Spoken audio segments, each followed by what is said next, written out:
Hello there, and welcome to The Sleepless Scientist, a quiet place in the cosmos where your thoughts can unwind and knowledge becomes a soft lullaby for the night. Tonight's journey will take us into one of the oldest and most mysterious questions humanity has ever asked. What is reality, really? But before you settle in and get cozy, I'd love if you could take a moment to like this video and subscribe, only if you truly find these quiet explorations enjoyable.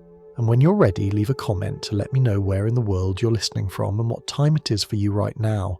It's always such a joy to see all the places we gather from, each in our own little slice of time. Now, feel free to dim the lights, maybe turn on a fan for a soft background hum, and let's gently begin our journey into the nature of reality together. And if your mind begins to wander, that's perfectly fine. Let it drift. We'll still be here, quietly unfolding the story. You might begin by thinking about something very ordinary, perhaps a cup of coffee sitting beside you, the faint warmth rising from it, the subtle bitterness softened by a hint of sweetness, the quiet comfort it brings as you take a slow sip. It feels real, undeniably real, and yet that feeling, that taste, that warmth, all of it exists only as signals, softly translated inside your mind. If you pause for a moment, you might notice something curious. You have never actually experienced the world directly, not in the way we often imagine. You've only ever experienced a kind of interpretation, a carefully constructed version of reality, assembled gently by your brain. Light enters your eyes, but you never see the light itself. You see what your mind makes of it. Sound reaches your ears, but what you hear is not the vibration in the air, but the story your brain tells about that vibration. Even the sensation of touch, the feeling of fabric against your skin, or the weight of your body against the bed, is not the world itself, but a quiet translation of it. It's a bit like watching a film. You sit in a dark room, completely absorbed. The characters feel alive. The world feels vivid. You laugh. You feel tension. You might even feel sadness. But behind it all, it's just light on a screen. And yet, while you're inside that moment, it doesn't feel like light on a screen.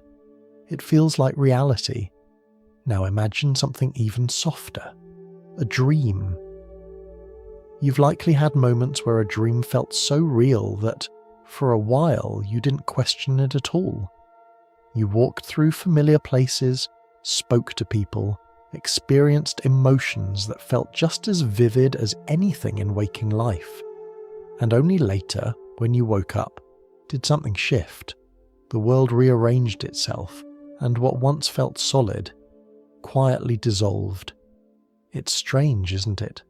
That your mind is capable of creating entire worlds that feel real enough to believe in, at least for a while. And so, a gentle question begins to emerge.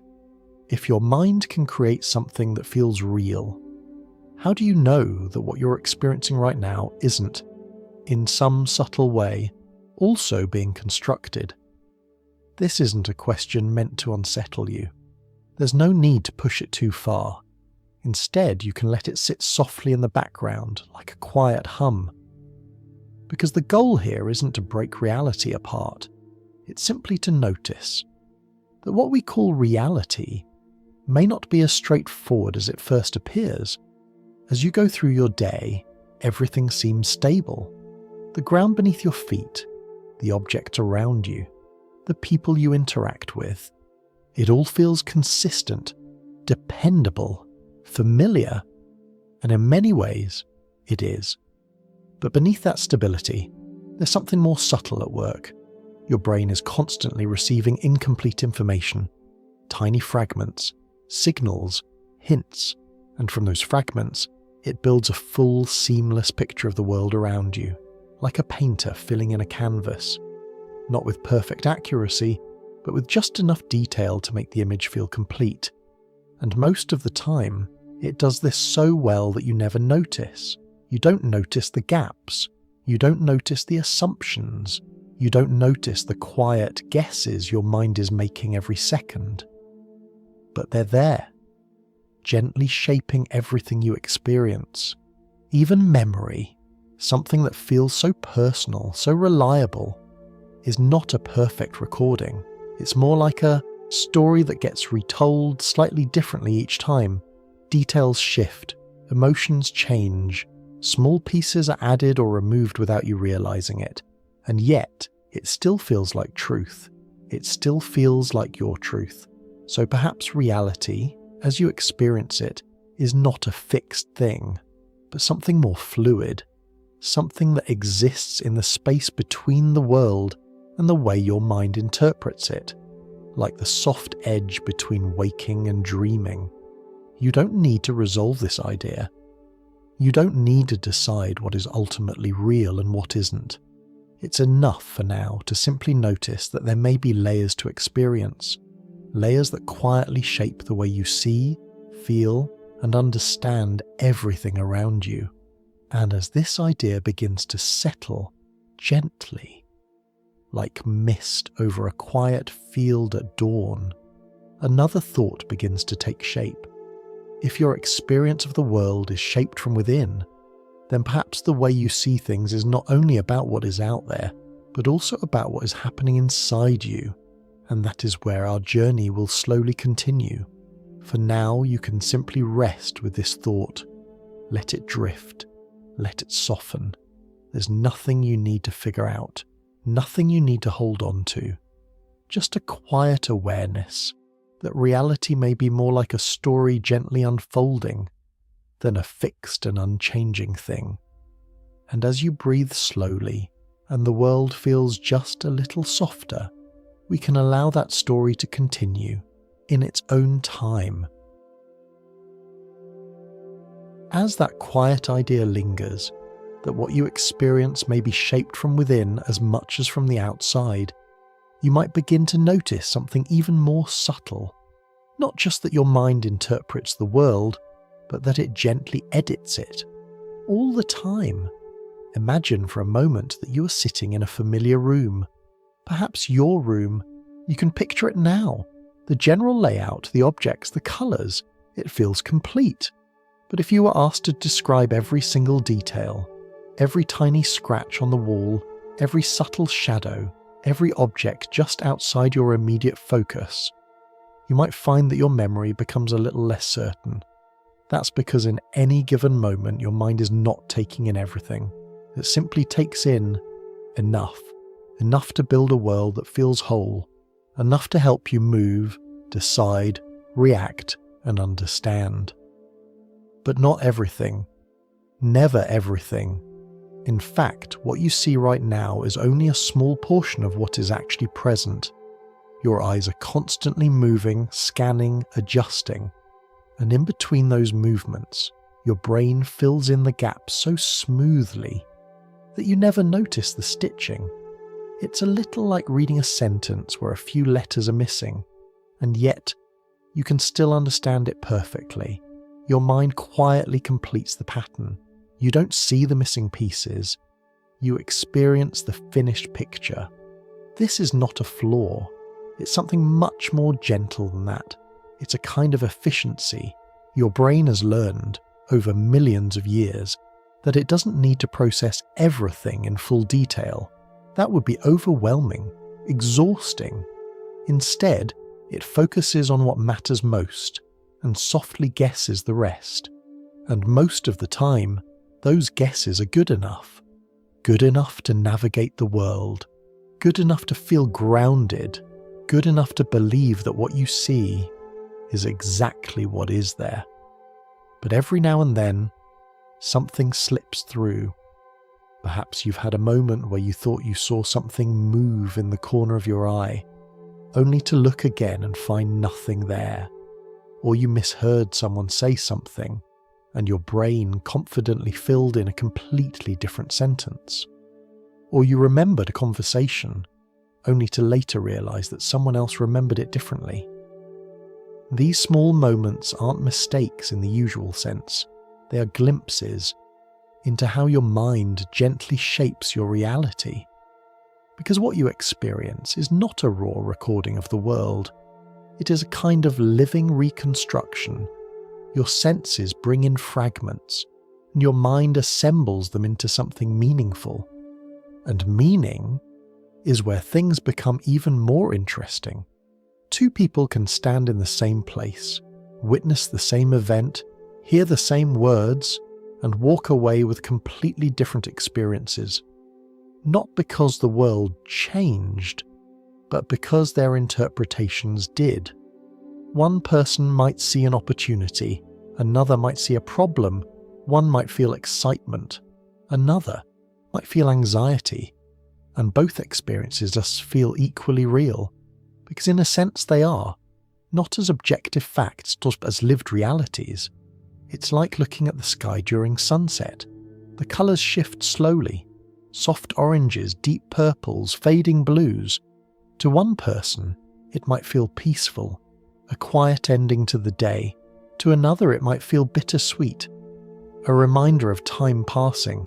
The sky hasn't changed, but the meaning of it has. And meaning quietly shapes reality. Your brain is not just showing you the world, it is telling you what that world means. And it does this using everything it has gathered over time, your memories, your expectations, your past experiences, even your mood in that very moment. If you've had a difficult day, the world might feel heavier, slower, more distant. If you're feeling calm, the same world might feel softer, more open, more forgiving. Nothing out there has necessarily changed, but something inside you has, and that changes everything. This doesn't mean that reality is entirely subjective, floating without structure. There is still a world beyond you, consistent, physical, shared. But your experience of it is always filtered, always shaped, always in some quiet way, personal. It's almost like wearing a pair of invisible lenses. You don't notice them, you don't feel them, but they gently tint everything you see, and because you've always worn them, it feels like that's just the way the world is. But sometimes, just sometimes, you become aware of the lens, and when that happens, something shifts. You begin to realize that the way you see things is not the only way they can be seen, that your perspective, while real, is not the whole picture. And there's something strangely calming about that. Because if your experience of the world is shaped from within, then perhaps it can also be softened from within. You might not be able to control everything that happens around you, but the way it appears to you, the way it feels, the meaning it carries, those things are not completely fixed. They move, they breathe, they change, quietly, with you. And as this idea begins to settle, gently, like ripples across still water, another question begins to form. If your mind is shaping what you experience, if it's filling in gaps, assigning meaning, quietly building your version of reality, then how much of what you believe to be true is something you've directly observed, and how much is something your mind has simply learned to accept? There's no need to answer that right now. You can let the question rest softly in the background, because the journey we're on is not about finding sharp answers, but about slowly noticing the layers that have always been there. And as those layers begin to reveal themselves, we move, gently, towards something even deeper. Not just how you see the world, but how you come to know anything at all. As that quiet question lingers, about how much of what you experience is observed and how much is quietly accepted, something even deeper begins to unfold. Not just how you see the world, but how you come to know anything at all. If you pause for a moment, you might notice that most of what you believe feels certain. You know that fire is hot. You know that the ground beneath you is solid. You know that when you let go of something, it will fall. These things feel obvious, immediate, almost unquestionable. But if you look a little closer, you might begin to see that even these simple certainties are built slowly and gently over time. Take something as basic as heat. You didn't always know that fire was hot. At some point long ago, you either experienced it yourself or learned it through someone else's experience. A parent warning you perhaps, or a memory, faint but still present, of getting just a little too close. That knowledge didn't appear all at once. It formed through experience. And much of what you know follows a similar path. You touch something, you see something, you hear something, and over time your mind begins to recognize patterns, it begins to expect certain outcomes, and eventually, those expectations begin to feel like truth, like something stable, like something you can rely on. But not all knowledge comes from experience. Some things you've never directly observed. You've never seen the center of the Earth. You've never watched the formation of a distant star. You've never stood at the beginning of time and witnessed how everything came into being. And yet, you still hold beliefs about these things. Not because you've experienced them, but because you've thought about them, or trusted others who have thought about them, or followed a chain of reasoning that feels consistent, even if it stretches beyond what you can directly see. It's a bit like solving a puzzle. You don't always need every piece in front of you. Sometimes you can look at the shape of what's missing and gently infer what might fit there. And this ability, this quiet capacity to reason, is another way you come to know the world. So now, softly, you can begin to notice that there are at least two gentle pathways through which knowledge arrives. One through experience, and one through thought. Through what you feel, and through what you understand. And both feel real, both feel valid. But both also carry their own quiet limitations. Experience can be misleading. Your senses, as we've seen, do not show you everything. They filter, simplify, and sometimes even distort. A stick in water appears bent, even though it isn't. A distant sound can feel closer or farther than it truly is. Colours shift depending on light, even when the object itself hasn't changed. Your senses are helpful, but they are not perfect, and thought, while powerful, is not flawless either. You can follow a line of reasoning that feels completely logical and still arrive somewhere that isn't quite right. Because reasoning depends on the assumptions you begin with, and those assumptions are not always certain.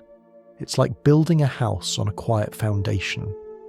If the ground beneath is steady, everything above it stands strong. But if there are small shifts, tiny uncertainties, they may not be visible at first, and yet, over time, they can gently affect everything built on top. This doesn't mean that knowledge is unreliable. It simply means that it is human. It grows, it adjusts, it refines itself, slowly, over time. What you once believed as a child may no longer feel true. What humanity believed hundreds of years ago has shifted, expanded, and sometimes completely changed. And even today, things we consider certain may one day be seen differently. Not because we were wrong in a careless way, but because understanding is always evolving, like a story that is never quite finished, and there is something quietly comforting about that. Because it means you don't have to hold on to certainty too tightly. You don't have to know everything. You don't have to resolve every question. It's enough to explore gently and allow your understanding to unfold at its own pace. You might even notice that some of the most meaningful questions don't have clear answers at all. Questions like, what is truly real? What is the nature of consciousness? Why does anything exist at all? These questions don't settle easily. They remain open, like a quiet space you can return to again and again, not to solve, but to sit with. And as you sit with them, something subtle begins to happen. your relationship with knowledge shifts. It becomes less about collecting answers and more about becoming comfortable with not knowing everything, less about certainty and more about curiosity, like standing at the edge of a vast landscape, not needing to see every detail, but simply appreciating the quiet sense of depth that stretches out before you. And as this gentle acceptance begins to settle in, another thought begins to emerge almost naturally. If knowledge is shaped by experience and by thought, and both are limited in their own quiet ways, then perhaps the world you understand is not just discovered, but also, in some subtle sense, shaped by the mind itself. And that is where our exploration begins to turn, softly, towards something even more intriguing. Not just how you know the world, but how your mind might be quietly shaping it as you experience it. As that quiet realization begins to settle, that knowledge is not something fixed, but something that grows through experience and thought, another gentle shift begins to take place, not just in what you know, but in how the world itself appears to you. Because if your understanding of reality is shaped by the way you learn, then perhaps reality as you experience it is also shaped by the way your mind works. You can imagine for a moment that your mind is not simply a window looking out at the world, but something more like a lens that does not just let things pass through unchanged, but quietly colours them, softly adjusts them, gives them a certain tone, a certain meaning, before they ever reach your awareness. It's a bit like wearing a pair of tinted glasses. At first, you don't notice them. Everything simply looks normal. But if someone else puts on a different pair, one with a slightly different shade, they may describe the very same scene in a completely different way. And neither of you would be entirely wrong. You're simply seeing through different lenses, in the same way every mind carries its own subtle tint, formed by memory, shaped by experience, influenced by expectation. And because of this, the world you experience is never completely separate from you. It is always, in some quiet way, a collaboration between what is out there and what is already within you. You might notice this in the simplest of situations. Imagine receiving a short message from someone you know. Just a few words, no tone, no expression. Depending on your state of mind, you might read it as neutral, or slightly cold, or even warm and friendly. The words themselves haven't changed, but the meaning feels different, because your mind is gently filling in what is missing. It is adding context, emotion, intention, based on everything it already knows. And it does this so naturally, so effortlessly, that it feels as though the meaning was always there. But in truth, some part of it came from you. This becomes even more noticeable when you look at how different people respond to the same situation. Two people might walk into the same room. One feels at ease, calm, open. The other feels uneasy, alert, slightly uncomfortable. The room has not changed. The air, the light, the arrangement of objects, all remain the same. But their experiences are entirely different, because each person is not only perceiving the room, they're interpreting it, quietly, automatically, almost without realizing. And this interpretation shapes what feels real to them. It shapes their reality. Over time, these small interpretations begin to form patterns, ways of seeing the world that feel familiar, predictable, comfortable even. And once a pattern becomes familiar, the mind tends to hold on to it. It begins to expect it, to look for it, to reinforce it. If you believe that people are generally kind, you may notice acts of kindness more easily. If you believe that people are distant or untrustworthy, you may notice signs that confirm that instead.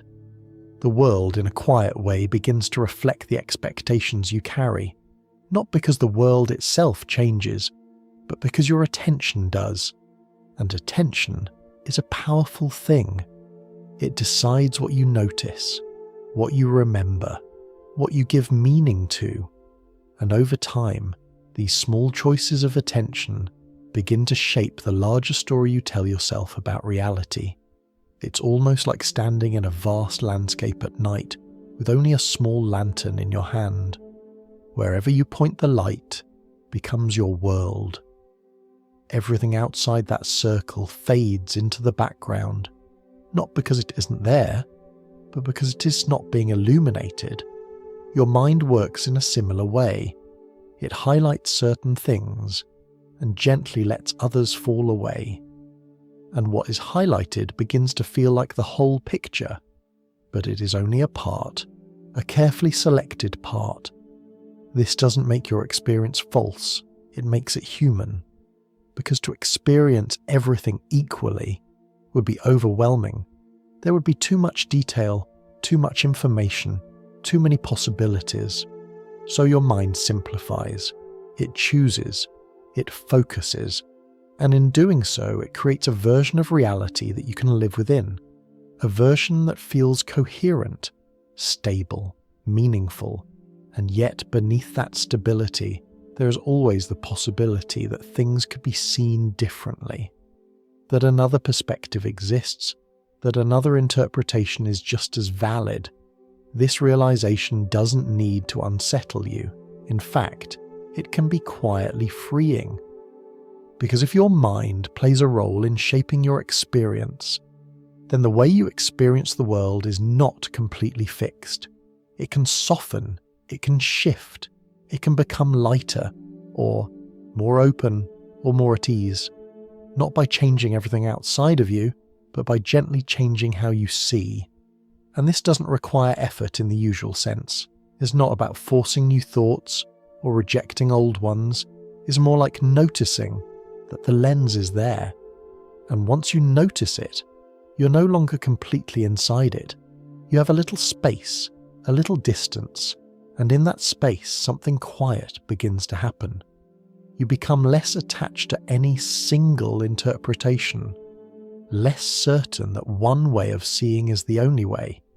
And with that comes a kind of calm, a sense that the world is not as rigid as it once seemed, that there is room for variation, for perspective, for gentle change. And as this calm awareness begins to settle, another thought begins to rise slowly, almost like a reflection forming on still water.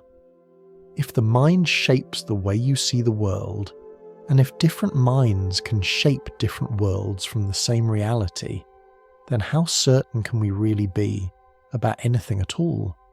It's not a question that demands an answer. It's more like a doorway, leading into a deeper understanding of uncertainty itself, a kind of uncertainty that is not uncomfortable, but quiet, open, and strangely peaceful. As that quiet sense of openness begins to settle, that the world you experience is shaped in part by the way your mind interprets it, something else begins to soften as well. The feeling of certainty, that quiet belief that some things are simply known, fixed, and unquestionable. At first glance, certainty feels comforting. It gives structure to your thoughts. It creates a sense of stability beneath your feet. It allows you to move through the world without hesitation. You wake up, you trust that the ground will support you. You drop an object, you expect it to fall. You speak, you assume your words carry meaning, and most of the time, these expectations hold true.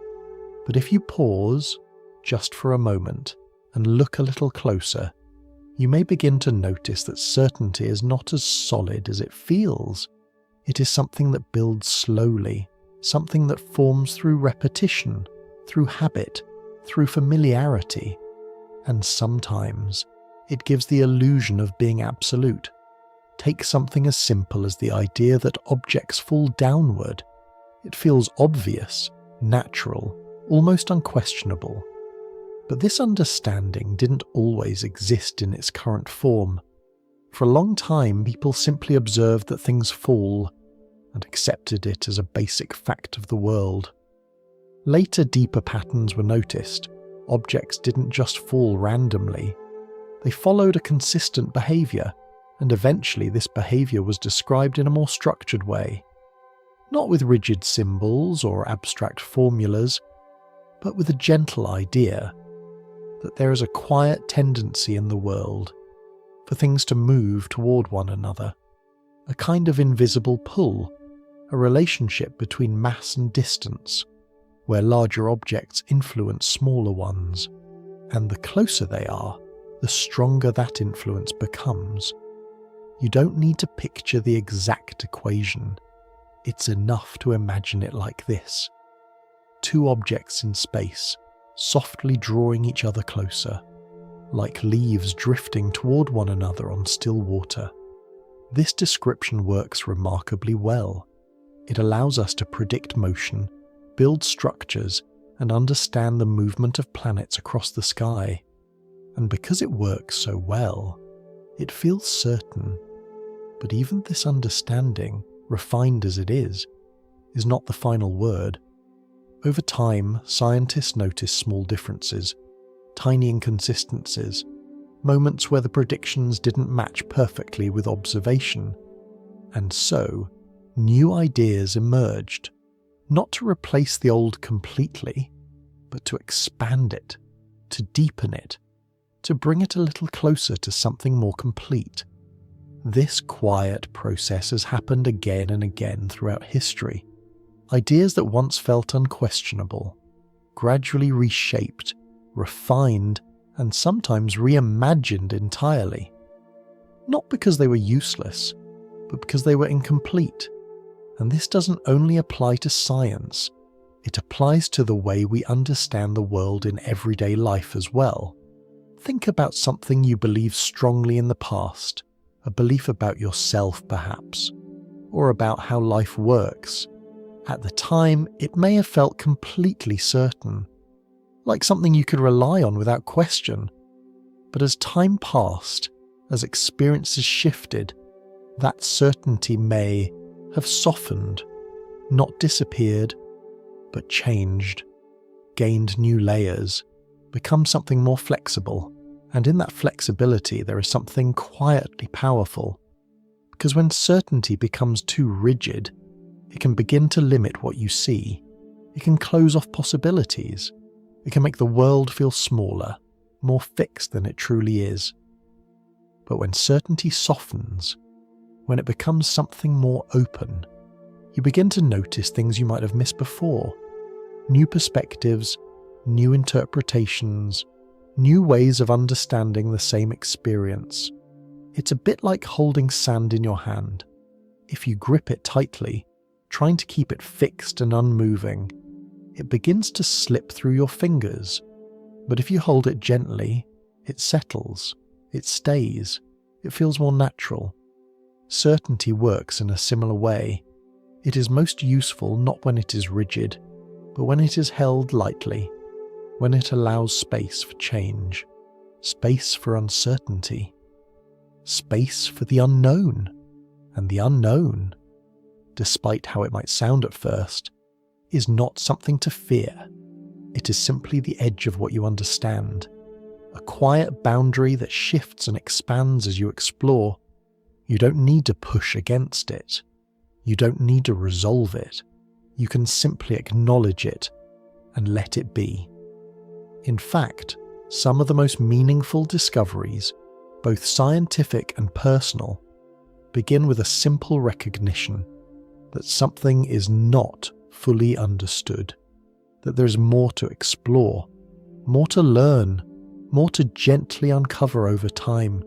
And as you begin to see certainty in this softer way, not as something absolute, but as something evolving, another subtle shift takes place. You become more comfortable with not having all the answers. You begin to move through questions more calmly, without urgency, without the need to resolve everything immediately. And in that calm, something opens a quiet kind of curiosity, not the kind that rushes forward, but the kind that lingers, that observes, that allows understanding to unfold at its own pace. And as this gentle curiosity begins to take shape, you might notice that uncertainty is no longer unsettling. It becomes almost peaceful, like standing beneath a wide night sky, not needing to name every star, but simply feeling the vastness and letting it be enough. And as that feeling settles in, soft and unforced, your attention begins to shift once more, from what you can know to what you can control. Because even if certainty is never complete, there is still something quiet and steady that remains within your reach. As that quiet sense of openness settles, that not everything can be known with certainty, your attention begins to shift in a very natural way, from what you can know to what you can actually control. And this question, though simple at first, opens into something deeply human, because much of the tension we feel in life does not come from what happens, but from the feeling that things should have gone differently. You might recall a moment when something didn't unfold the way you expected, a plan that didn't work out, a message that never received a reply, an opportunity that slipped away quietly without explanation. In those moments, there is often a subtle resistance, a quiet thought that says, "This wasn't supposed to happen." And with that thought comes discomfort. But if you pause, just for a moment, and look gently at the structure of those experiences, you may begin to notice something interesting. There are always two layers: the event itself and your response to it. The event arrives first, uninvited, unpredictable, often beyond your influence. Like a sudden change in the weather, you step outside expecting clear skies, and instead you're met with rain. The rain itself is not personal. It does not arrive with intention. It does not consider your plans. It simply happens. And in the same way, many things in life unfold without consulting you. Other people's decisions, unexpected delays, changes in circumstance that ripple outward in ways you could never have predicted. These things exist in a space beyond your control, not because you are powerless, but because the world itself is vast, interconnected, and constantly in motion. There are too many variables, too many unseen causes, too many quiet influences working together at once. And so, the first layer of life, what happens, often lies outside your reach. But then comes the second layer, your response. And this layer is different. It unfolds within you. You might notice the first feeling that arises when something unexpected happens. Perhaps a slight tightening, a flicker of frustration, a sense of disappointment. These reactions appear naturally. You don't need to force them. They arrive just like the rain. But what happens next is where something quiet begins to shift. You have a small space, not large, not dramatic, but present.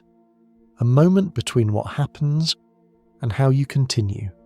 In that space you can begin to choose, not in a rigid or forceful way, but in a gentle, almost imperceptible way.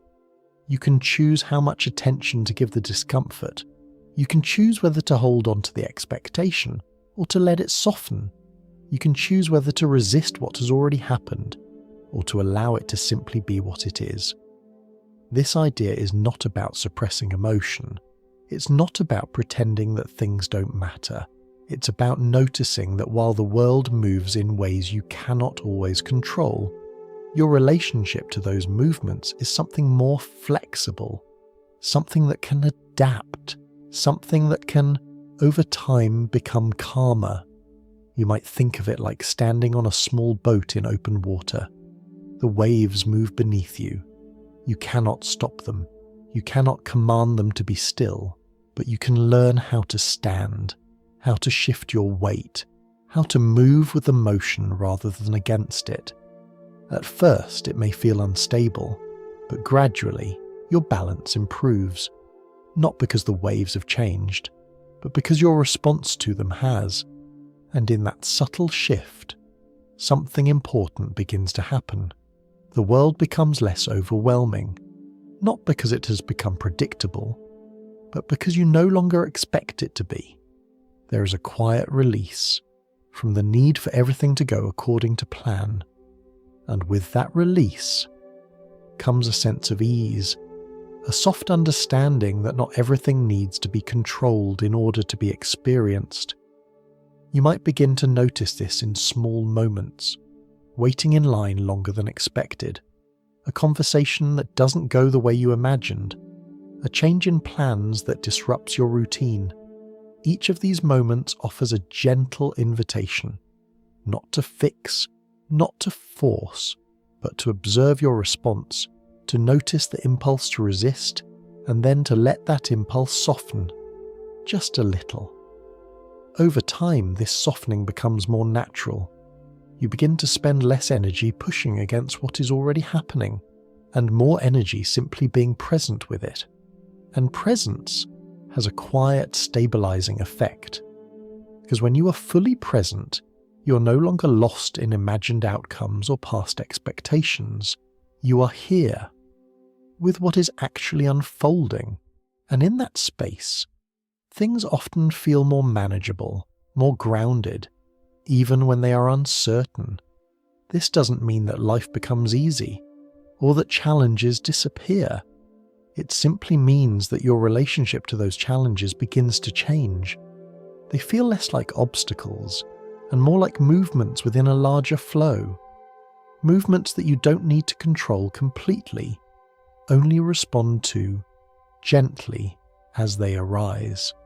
And as this understanding begins to settle, like a steady rhythm beneath the surface of your thoughts, another idea begins to emerge. If so much of life lies beyond your control, if events unfold in ways that cannot always be predicted, then perhaps the world itself is not as orderly as it sometimes appears. Perhaps there are moments, rare, unexpected, that can shift everything in an instant. Moments that remind you just how unpredictable life can truly be. As that gentle awareness settles in, that much of life unfolds beyond your control, something else begins to come into focus. Not what you cannot control, but what remains. Because even in a world that moves unpredictably, there is still something steady, something that stays quietly within reach. And that is the way you respond. At first, this idea may seem small, almost too simple to matter. After all, how much difference can a response really make when something unexpected happens? But if you take a moment to look more closely, you may begin to notice that your response is not just a reaction. It is the lens through which the entire experience unfolds. It shapes how long the moment stays with you. It shapes how deeply it affects you. It shapes what it becomes. In your memory, you can imagine two people facing the same situation. Both experience the same event. Both receive the same news. And yet, their experiences unfold in completely different ways. One becomes overwhelmed, caught in a loop of frustration or worry. The other feels the same initial reaction, but gradually softens it, allowing it to pass more gently. The event was the same, but the experience was not, and that difference lives in the response. This doesn't mean that you can instantly control how you feel. Emotions arise naturally. They move through you like waves, sometimes gentle, sometimes strong, and just like the waves in the ocean. You don't create them, and you don't stop them from forming. They appear and they move. But what you can influence, slowly, over time, is how you relate to those waves, whether you fight them or learn to move with them. You might think back to a time when something didn't go the way you hoped. Perhaps something small, a delay, a misunderstanding, a moment where things simply didn't align. At first, there may have been tension, a tightening in your chest, a quick thought that things should have been different. But if you stayed with that moment, without pushing it away, you may have noticed something subtle. The intensity didn't last forever. It rose. And then, slowly, it faded. Not because the situation changed, but because your attention moved. Your response softened. And in that softening, the experience changed. This is the quiet power of response. It does not rewrite what has happened, but it gently reshapes what it feels like. And over time, this can change everything. You might begin to see this as a kind of inner balance, a steady point within you that does not depend entirely on external events. Not something rigid, but something flexible, responsive, like standing in the center of a slowly moving space, where things shift around you, but you remain grounded. This doesn't mean that nothing affects you. It simply means that you are not entirely carried away by every change.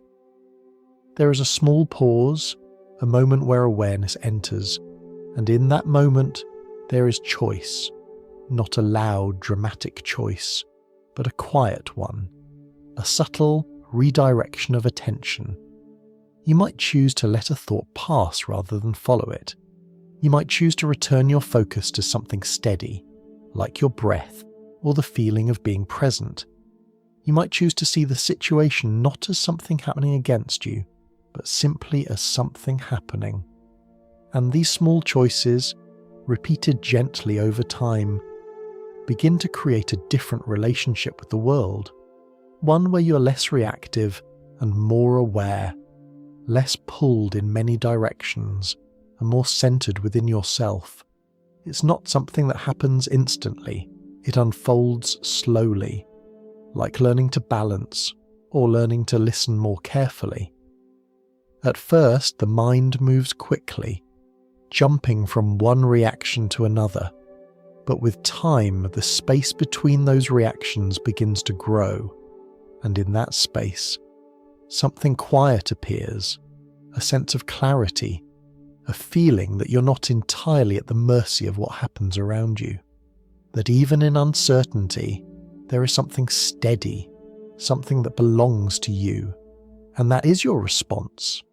You might notice that when you hold on to this awareness, even briefly, the world feels slightly different.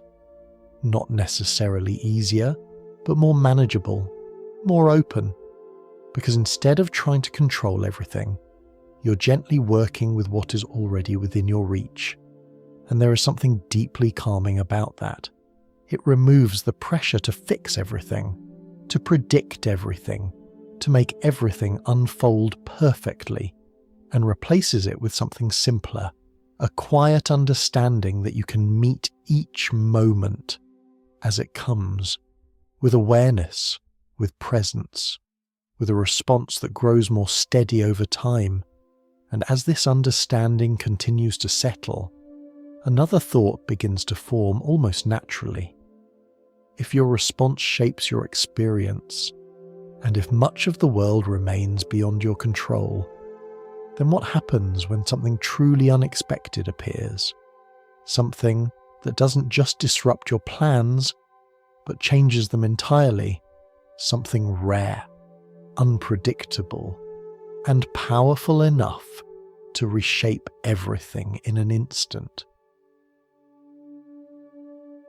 As that quiet sense of steadiness begins to form, that even in a changing world your response can remain soft and grounded, another layer of reality slowly comes into view, a layer that feels less predictable, less familiar, and yet deeply present in every life. Because while many events unfold in ways we can loosely anticipate, there are moments, rare and sudden, that seem to arrive without warning, moments that shift everything. You might think back to a time when something changed unexpectedly, not gradually, not in a way you could prepare for, but all at once. A message that altered your plans, an encounter that redirected your path, a piece of news that reshaped your understanding of things. Before that moment, everything may have felt stable. Your expectations were clear, your sense of direction felt certain, and then, quietly, or sometimes abruptly, something changed, and the path you were on was no longer the same. These kinds of moments are not common, but they are powerful. They carry a kind of weight that stays with you, because they remind you, in a very direct way, that life does not always move in straight lines. It unfolds in ways that are often too complex to fully predict, too layered to fully control. And yet, these moments are not random in a chaotic sense. They emerge from countless small factors, tiny shifts, unseen interactions, decisions made by others, far beyond your awareness, all coming together quietly until something finally becomes visible. It's a bit like watching a calm surface of water. At first, everything appears still, but beneath the surface, currents are moving. Temperature is shifting. Small disturbances are forming and dissolving, and then, suddenly, a ripple appears. Not because something appeared out of nowhere, but because many small movements aligned at just the right moment. Life unfolds in a similar way. Most of the time, these underlying movements remain hidden. You move through your day, you make plans, you build expectations, and the world seems steady. But beneath that steadiness, there is always motion, always change, and every now and then, that change becomes visible in a way that feels sudden, unexpected, even surprising. These moments are sometimes described as rare turning points, events that are difficult to predict, but powerful in their impact, not because they are dramatic by nature, but because of how deeply they alter the direction of things. A single decision, a single encounter, a single moment can quietly reshape years of experience that follow. And what makes these moments so difficult to anticipate is not just their rarity, but the way the mind tends to view the world. Your mind looks for patterns. It tries to create a sense of continuity, a feeling that tomorrow will resemble today, that the path ahead will follow the shape of the path behind you. This is not a mistake. It is a natural way of making sense of a complex world. But it also means that the unexpected often feels more surprising than it truly is, because your expectations were built on what you had already seen, not on everything that could happen. And the space between those two things, what you expect and what is possible, is where these rare moments live. Now, this might sound unsettling at first, the idea that something unexpected could appear at any time, but there is another way to see it, a softer way, because if life were completely predictable, completely fixed, there would be no room for change, no space for new paths to emerge, no quiet possibility of something different, something meaningful, entering your life in an unexpected way.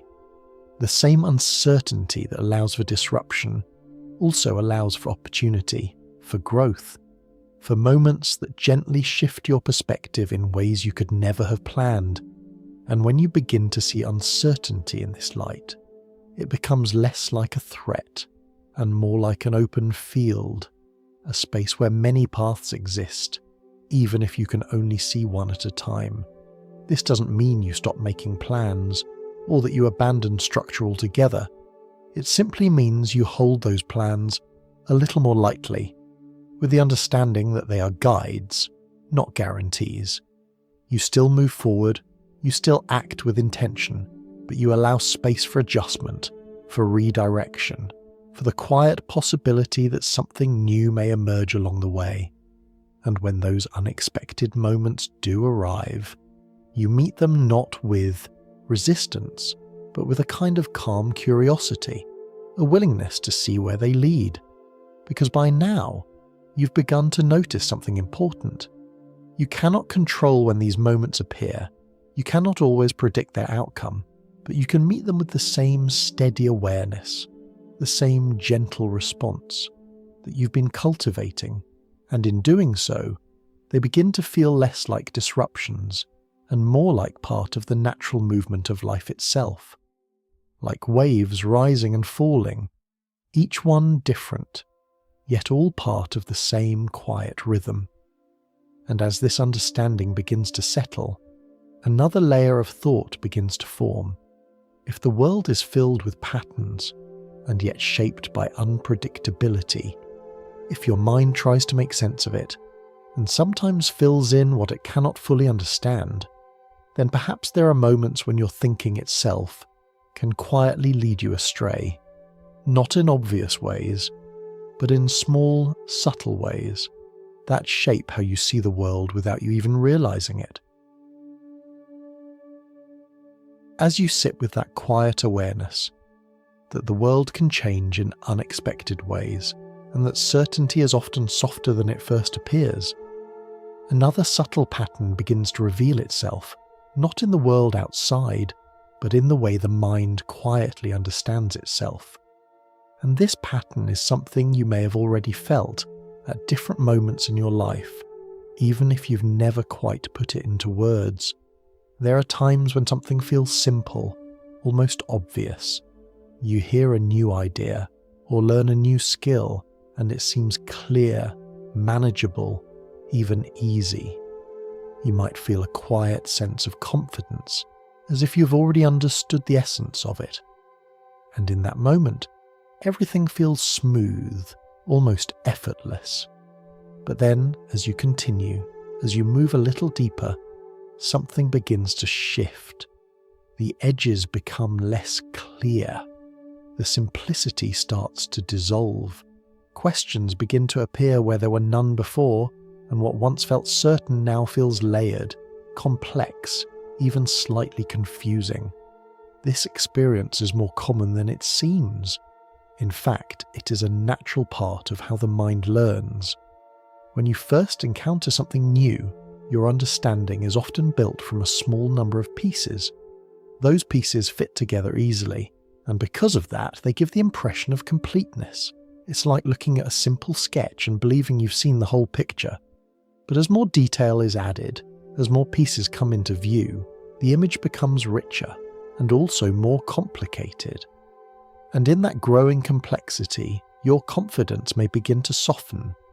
You might remember learning something like this in school or even in everyday life. At first, a topic feels straightforward. You think, I understand this. But then, with time and experience, you begin to notice the exceptions, the nuances, the quiet details that were not visible before. And suddenly, your understanding becomes more careful, more measured, not because you know less, but because you are beginning to see more. There is something gently humbling about this process. It shows that the feeling of knowing is not always the same as deep understanding. Sometimes, the less we know, the easier it feels, and as we learn more, we begin to recognize how much there is that we do not yet see. This is not a flaw in the mind. It is simply the way learning unfolds. You can imagine it like standing at the edge of a forest. At first, from a distance, it may look simple, a collection of trees stretching quietly across the horizon. But as you step inside, as you walk deeper, you begin to notice the layers, the variation in the trees, the shifting light, the subtle sounds, the paths that branch and reconnect. What once seemed simple from afar becomes rich and detailed from within. And with that detail comes a different kind of awareness, one that is less certain, but more complete. This pattern also appears in the way we think about our own ideas. When we hold a belief, especially one that feels familiar, it can seem stable, even obvious. We may not question it often, because it fits smoothly into the way we already see the world. But when we begin to explore it more deeply, when we ask gentle questions about where it came from or how it holds up in different situations, we may begin to notice small gaps. Not failures, but openings, places where the idea can expand or shift or become something more nuanced. And this is where something quietly important happens. The mind begins to move from confidence toward curiosity, not because confidence disappears, but because it becomes softer, more flexible, more open to change. This shift is subtle, but it changes the way you relate to what you know. Instead of holding ideas tightly, as if they must remain fixed, you begin to hold them more gently, allowing them to grow and evolve over time. This gentle movement from certainty to curiosity can feel unfamiliar at first. After all, we're often encouraged to be sure, to be confident, to speak as if we know. But there is another kind of strength in allowing uncertainty to exist, a quiet strength that does not need to prove itself, but simply remains open to learning, open to change, open to seeing things from new angles. You might notice that people who have spent a long time exploring a subject often speak in this softer way. They do not rush to conclusions. They leave space in their words. They acknowledge what they know, but also what they do not yet understand. And in that space, their understanding feels deeper, not weaker. Because it is built not only on knowledge, but on awareness of its limits. This does not mean that you should doubt everything, or that nothing can be trusted. It simply means that understanding is a process, not a fixed point. It unfolds slowly, layer by layer, and each layer reveals both clarity and new questions. And there is something quietly peaceful in accepting that. As this idea settles in, you may begin to feel a gentle shift in how you relate to your own thoughts.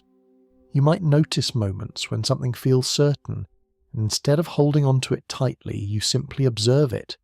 You allow it to be present without needing it to be final. And in doing so, your thinking becomes more fluid, more adaptable, more at ease. And as this calm awareness continues to deepen, another subtle question begins to emerge. If the mind can sometimes feel certain too quickly, and if deeper understanding often brings more questions rather than fewer, then how often might your thoughts be quietly guided by patterns you don't fully see? Patterns that shape your understanding without announcing themselves. Patterns that feel like truth, but are, in some small way, interpretations. You don't need to answer that question now. It can rest gently in the background, like a quiet echo. Because as we continue, we will begin to explore those hidden patterns, the small, almost invisible ways in which the mind creates meaning, fills gaps, and builds the stories through which we experience the world. As that quiet awareness begins to settle, that the feeling of knowing can sometimes arrive before true understanding, another layer of the mind slowly comes into view. Not something obvious or dramatic, but something much more subtle. A quiet tendency that shapes the way you experience the world, often without you noticing at all. Because the mind does not simply receive information and leave it as it is. It does something more creative than that. It organizes, it interprets, and most importantly, it tells stories. Not in the sense of fiction or imagination alone, but in the quiet way it connects events, fills in missing pieces, and creates meaning out of incomplete information. And these stories feel so natural, so immediate, that they rarely appear as stories at all. They feel like reality. You might notice this in very simple moments. Imagine you send a message to someone and after a while there is no reply. At first, there is just the absence of a response, a small gap. But the mind does not leave that gap empty for long. It begins to fill it. Perhaps they are busy. Perhaps they didn't see the message. Or just as easily, perhaps they are ignoring you. The moment itself has not changed. It is still just a message without a reply. But the story around it begins to take shape, quietly and automatically. And depending on the story, the feeling changes. Calm curiosity may turn into mild concern, or even a hint of tension. Not because the reality has changed, but because the interpretation has. This process happens constantly, in ways both small and large. You walk into a room, and within seconds you form an impression. You meet someone, and without realizing it, your mind begins to build a sense of who they are. You recall a past event, and the memory comes back not as a perfect record, but as a version, shaped by how you have come to understand it over time. In each case, the mind is not simply observing, it is constructing. This construction is not random, it is guided by patterns that have formed over time, your past experiences, your expectations, your emotions, and even your current state of mind all play a role. They act like quiet influences, shaping how each new moment is interpreted. It is a bit like listening to a piece of music in a dimly lit room. If you are calm, the music may feel soft and soothing.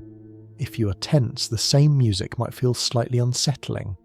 The sound has not changed, but your experience of it has, and that experience becomes your reality in that moment. The mind does this because it is trying to make sense of a complex world. There is simply too much information to process all at once. So instead of analysing everything in detail, it relies on patterns. It looks for what feels familiar, and it uses that familiarity to quickly interpret what is happening. Most of the time, this works well. It allows you to move through the world efficiently. It helps you respond quickly, without needing to pause and analyse every detail. But there is a quiet side effect. Sometimes the patterns the mind relies on are not complete. Sometimes they are based on limited information, or shaped by past experiences that no longer fully apply. And when that happens, the stories the mind creates can drift slightly away from what is actually there. Not in a dramatic or obvious way, but in small, subtle shifts. A tone that feels sharper than it is. A situation that seems more negative than it truly is. A memory that feels more certain than it should be. These are not errors in the usual sense. They are simply the result of a system that is designed to simplify complexity. A system that fills in gaps in order to keep things moving smoothly. But there is something quietly powerful about becoming aware of this process. When you begin to notice that your mind is telling a story, something changes. You're no longer completely inside the story. You have a small amount of space around it. You can observe it rather than immediately becoming it. This space is subtle, but it makes a difference. Instead of reacting instantly to a thought, you might pause just for a moment and ask yourself, what is actually happening here, and what part of this is interpretation? Not in a questioning or doubtful way, but in a gentle, curious way. And often, you may find that the situation itself is simpler than the story built around it. The message is still just a message. The silence is still just silence. The event is still just an event. The rest is meaning being added. This does not mean that meaning is unimportant. Meaning is what makes life rich and personal. It is how experiences become connected, how memories take shape, how emotions arise. But it does mean that meaning is not always fixed. It can shift, it can soften, it can be seen from different angles. And when you allow for that flexibility, your experience of the world becomes lighter, less rigid, less bound to a single interpretation. You might notice this in your own thoughts as they pass by. A quick judgment, a sudden assumption, a familiar narrative, and instead of following it completely, you simply observe it. You let it be there without needing to act on it immediately. Over time, this creates a different relationship with your thinking, one that is more spacious, more calm, more open. The mind continues to tell stories as it always will, but you're no longer fully carried by every one of them, and in that gentle distance something else begins to appear: clarity. Not the kind that comes from having all the answers, but the kind that comes from seeing more of what is actually happening, the event itself, and the story around it, both visible at the same time. And as this quiet clarity begins to take shape, another question begins to form, slowly, almost like a ripple expanding outward. If the mind is constantly building stories, filling in gaps, shaping meaning, then how much of what you experience as reality is built from those stories? And if those stories can shift, even slightly, what else might change along with them? As your awareness settles into that quiet space, where thoughts feel softer and less fixed, the question begins to widen. Not just how the mind shapes experience, but something even deeper. Something that has been asked in many different ways across time.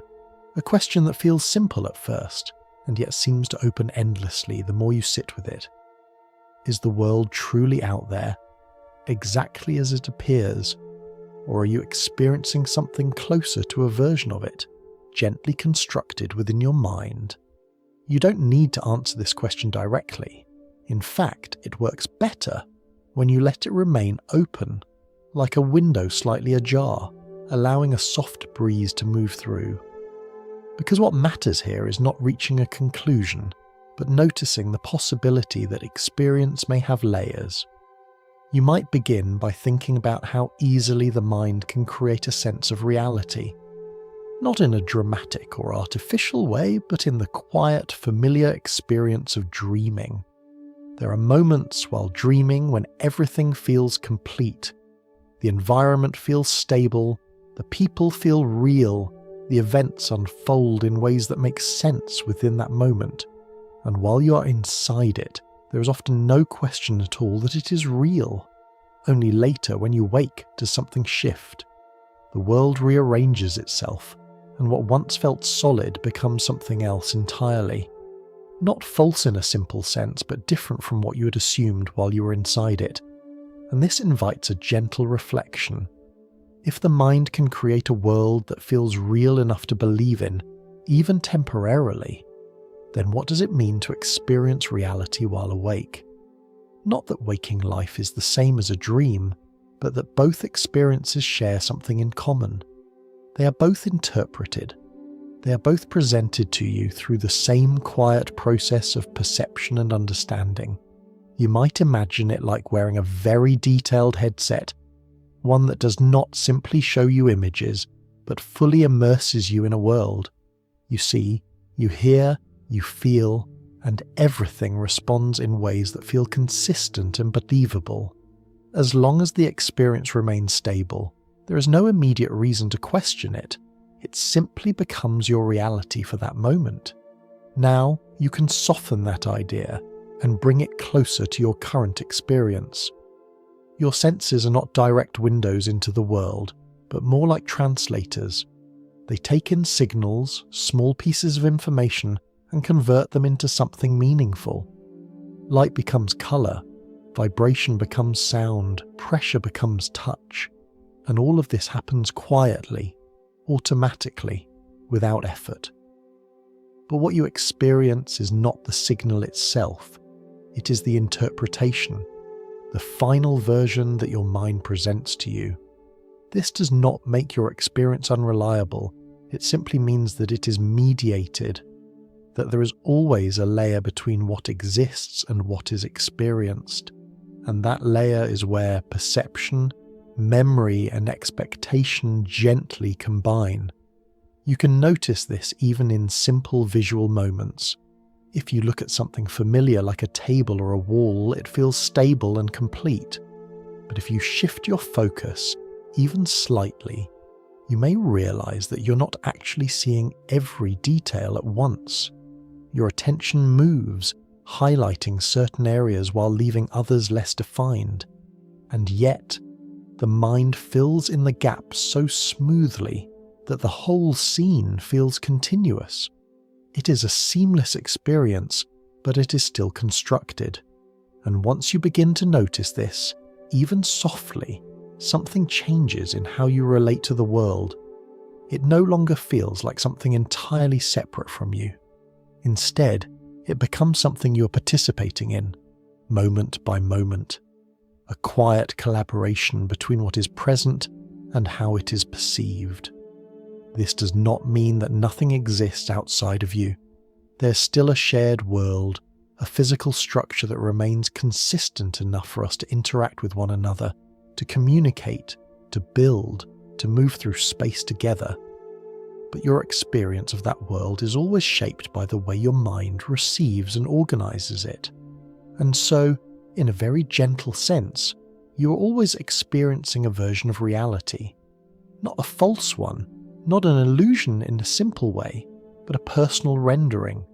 A perspective that is influenced by your senses, your thoughts, your history, and your current state of awareness.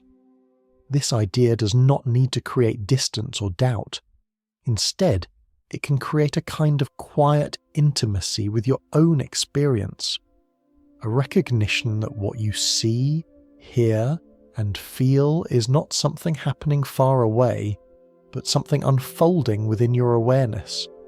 You might even begin to notice moments where this becomes more apparent, times when your perception shifts slightly and the world seems different without anything external having changed. A change in mood, a shift in attention, a new understanding, and suddenly the same environment feels lighter, or calmer, or more open. This is not the world changing. It is the way the world is appearing to you that has shifted. And in that realization, there is something quietly freeing. Because if your experience of reality is shaped, even in part by how it is perceived, then it is not entirely fixed. It is something that can soften, that can open, that can be experienced in different ways over time. You are not separate from what you experience, you're involved in it. Not as a controller of everything, but as a participant in how it is lived and felt. And as this idea begins to settle, gently, like a reflection forming on still water, another layer of curiosity begins to unfold. If what you experience is only a portion, a version shaped by perception, then how much of reality remains beyond what you can see? How much lies outside the range of your senses, outside the limits of your awareness, quietly present but unseen? There is no need to search for an answer. It is enough to feel the openness of the question and to allow your mind to rest within it.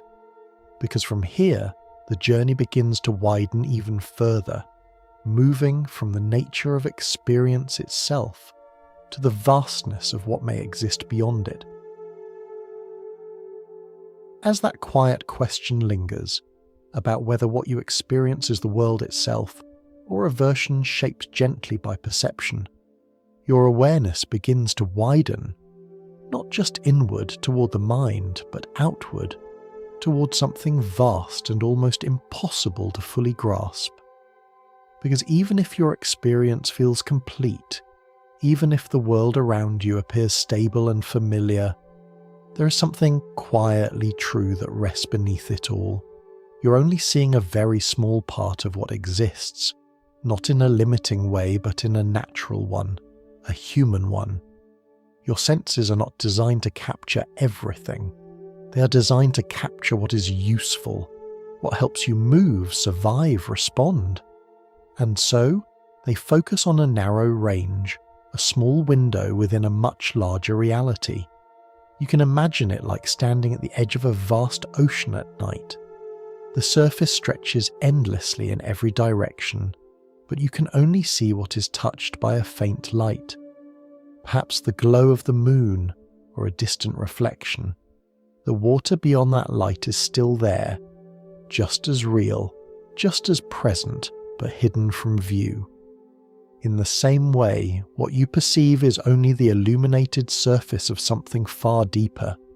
Even in the simplest sense, your eyes can only detect a small band of light. There are other forms of light moving all around you that you do not see. Your ears can only hear a certain range of sound, while other vibrations pass quietly unnoticed. Your sense of touch is sensitive, but limited, unable to detect the smallest or most subtle changes in the physical world. And beyond these limits, there is more, much more. The structure of the universe itself extends far beyond what you can directly observe. The space around you, which may feel empty and still, is filled with quiet activity. Particles moving, interactions unfolding, patterns forming and dissolving in ways that are far too small to be noticed directly. And on the other end of the scale, the vastness continues outward. Beyond the sky you see at night, beyond the stars that appear as small points of light, there are distances so large that even light itself takes an incredibly long time to travel across them. Not seconds, not minutes, but years. Sometimes millions, even billions of years, just across the space between one region and another. It is difficult to hold that scale in your mind, and you don't need to. It is enough to feel the sense of expansion, the quiet recognition that what you see is only a fraction, a small and gentle glimpse of something much larger. And even within that vastness, there are parts that remain unseen. Not because they are hidden intentionally, but because they do not interact with your senses in a direct way. There are influences in the universe that shape how things move, how structures form, how galaxies hold together, and yet they remain invisible to you. You cannot see them directly, but you can notice their effects, like watching leaves move and sensing the presence of wind. This does not make them mysterious in a dramatic sense. It simply means that reality includes layers that are not immediately accessible, layers that require careful observation, thoughtful interpretation, and sometimes a quiet acceptance that not everything can be directly experienced. And this brings you back gently to the idea of perception. If what you experience is shaped by what your senses can detect, and if your senses capture only a small portion of what exists, then your version of reality is, by its very nature, incomplete, not incorrect, just partial. Like reading a single page from a very large book. The page makes sense, it tells a story. But it is not the whole story. There are chapters before it, chapters after it, and connections that extend far beyond what is visible in that one moment. This realization does not need to feel limiting. In fact, it can feel quietly expansive, because it means that there is always more to discover, more to understand, more to gently explore over time. It means that the world is not something fully known and fixed, but something that continues to unfold, layer by layer. And in that unfolding there is a sense of wonder, not the kind that demands answers, but the kind that simply rests in the awareness of something vast, something continuous, something that extends beyond what can be fully seen or understood. You might notice how this perspective changes the way you experience the present moment. Instead of feeling confined to what is immediately visible, you begin to sense the depth behind it, the quiet presence of things beyond your awareness, still existing, still unfolding, even if you cannot directly perceive them. It adds a kind of softness to reality, a recognition that what you see is not all there is, but simply what is available to you right now. And that is enough. You don't need to perceive everything for your experience to be meaningful. You don't need to understand every layer for the world to feel real. It is enough to know that there are layers, and to allow that knowledge to gently expand your sense of what is possible. And as this quiet sense of expansion settles in, your attention begins to shift once more, from the vastness of the universe to a question that feels much closer, much more personal. Because when you begin to see how large reality is, and how small your window into it may be, another thought naturally arises. If the universe is this vast, if your experience is only a small part of it, then where do you fit within it? Why are you here at all? And what, if anything, gives that presence meaning? As that quiet sense of vastness begins to settle, that the universe stretches far beyond what you can see, and that your experience is only a small window into something much larger, the direction of your thoughts begins to turn inward, not in a heavy or urgent way, but slowly, almost naturally. Because when the world becomes wide and open, the questions you carry often become more personal, and one question, in particular, has a way of returning again and again across different moments of life, sometimes softly, almost unnoticed, other times more clearly, as if it has been waiting patiently beneath the surface. Why are you here? It is a simple question, short, direct, and easy to ask. But when you begin to follow it, gently, without rushing, you may notice that it does not settle easily. At first, answers may come quickly. You might think about purpose, about goals, about the things you want to achieve, or the roles you play in the lives of others.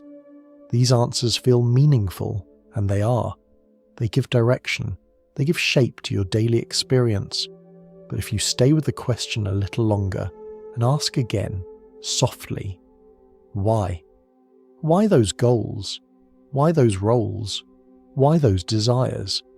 The answers begin to shift. They become less clear, less immediate.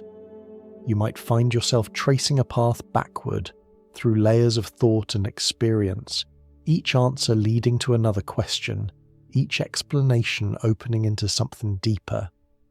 And as you continue, there may come a moment, quiet, almost subtle, where the answers begin to fade, not disappear completely, but soften, become less defined. You reach a point where the question remains, but the clear response no longer follows, and in that space, there is a kind of stillness, not emptiness in a harsh sense, but a quiet pause. A place where the mind for a moment stops reaching for a final answer. This experience is not uncommon. It is part of what happens when you follow certain questions far enough. Questions about existence, about purpose, about the nature of being. They do not always lead to clear conclusions. Instead, they open into spaces that are wider than the answers themselves. And while that might seem unsettling at first, it does not have to be. Because the absence of a final answer is not the same as the absence of meaning. It is simply the recognition that some questions are not meant to be resolved in a fixed way. They are meant to be lived with, to be revisited, to be experienced from different perspectives over time. You might think of it like standing at the edge of a quiet landscape, where the horizon stretches far beyond what you can see. You don't feel the need to walk to the very end of it. You simply observe. You allow the openness to exist without needing to define it completely. In the same way, the question of why you are here can remain open without losing its value. In fact, it may gain something in that openness, because when there is no single fixed answer, there is space. Space for different meanings to emerge, space for your understanding to change, space for your experience to shape the way you respond to the question over time. You might notice that at different moments in your life, the question feels different. At times, it may feel distant, almost irrelevant, as you move through daily routines and familiar patterns. At other times, it may feel closer, more present, perhaps during moments of change or reflection, or quiet solitude, and in each of those moments your response may shift, not because the question has changed, but because you have. This is part of the gentle nature of meaning. It is not always something fixed waiting to be discovered in a single moment. It is something that unfolds gradually as your perspective changes, as your experiences deepen, as your awareness expands. And when you allow the question to remain open, without forcing an answer, something subtle begins to happen. The pressure to resolve it begins to soften. The need to define everything clearly begins to ease. And in that easing, there is a kind of calm, a sense that you do not need to have everything figured out in order to continue. You can simply be present with the question, allowing it to exist alongside your experience rather than standing apart from it. You may even begin to notice that some of the most meaningful moments in life do not come from having clear answers, but from the experience itself, a quiet conversation, a moment of connection, a feeling of stillness or warmth that arises without needing to be explained. These moments do not answer the question directly, but they exist within it. They become part of the way meaning is felt, rather than defined. And so, the question remains, why are you here? Not as something that demands a final answer, but as something that gently accompanies you. A quiet thread that moves through your thoughts, sometimes more visible, sometimes fading into the background. And as you allow that question to rest, without needing to resolve it completely, another feeling begins to emerge, a sense of openness, not knowing, but not needing to know. And in that openness, something new begins to form. Because when the search for a fixed answer softens, another possibility appears. That meaning may not be something given to you, but something that takes shape, slowly, through the way you live. As that quiet openness begins to settle, that some questions may not have final answers, and that meaning does not always arrive in a clear and fixed form, another experience begins to come into view, not as a problem to solve, but as something many people encounter at different moments in life. A feeling that is often subtle, sometimes quiet, and at times deeply noticeable. There may be moments when things feel slightly distant. The routines continue. The days unfold as they usually do. You move through familiar patterns, speak to the same people, follow the same rhythms, and yet, somewhere beneath it all, there is a quiet sense that something feels less solid than it once did. Not wrong, not broken, just less certain. You might find yourself asking questions that don't have easy answers. What is all of this for? Why do these things matter? Why do we care so deeply about some things and not at all about others? These questions don't always arrive with urgency. Sometimes they appear gently, like a thought passing through the mind. Other times they linger a little longer, creating a sense of distance between you and the things that once felt clearly meaningful. This experience is often described in different ways, but at its core, it reflects a simple observation, that meaning is not always something built into the world itself. It is something that can feel present or absent, depending on how you experience it. And when it feels absent, there can be a sense of lightness, or sometimes a sense of uncertainty. You might notice that things which once felt important no longer carry the same weight. A goal that once seemed essential now feels optional. A concern that once felt urgent now feels quieter. This does not mean those things have no value. It simply means that the feeling of meaning has shifted. And when that happens, the mind may begin to explore different possibilities. Perhaps meaning is not something fixed. Perhaps it is not something waiting to be discovered in a single place. Perhaps it is something that changes, something that moves, something that depends on perspective. At first, this idea can feel unfamiliar, because we are often taught to think of meaning as something stable, something that exists independently of us, something we are meant to find, understand, and hold on to. But when that sense of stability softens, another possibility appears. That meaning may not be something given, but something experienced, something that arises in certain moments, in certain connections, in certain ways of seeing the world. You might notice this in simple situations, a conversation that feels meaningful, not because of the information exchanged, but because of the connection it creates. A quiet moment alone, where nothing particularly important is happening, and yet there is a sense of calm or presence that feels complete in itself. These moments do not always come with explanations. They do not tell you this is the meaning. They simply feel meaningful, and that feeling is enough. At the same time, there may be moments when that feeling is not present, when things feel neutral or even slightly empty, and in those moments it is easy to assume that something is missing. But there is another way to see it, not as something missing, but as a different state of experience. Just as the ocean has both waves and stillness, your experience can move between moments of meaning and moments of quiet neutrality. Neither one is wrong. They are simply different expressions of the same underlying awareness.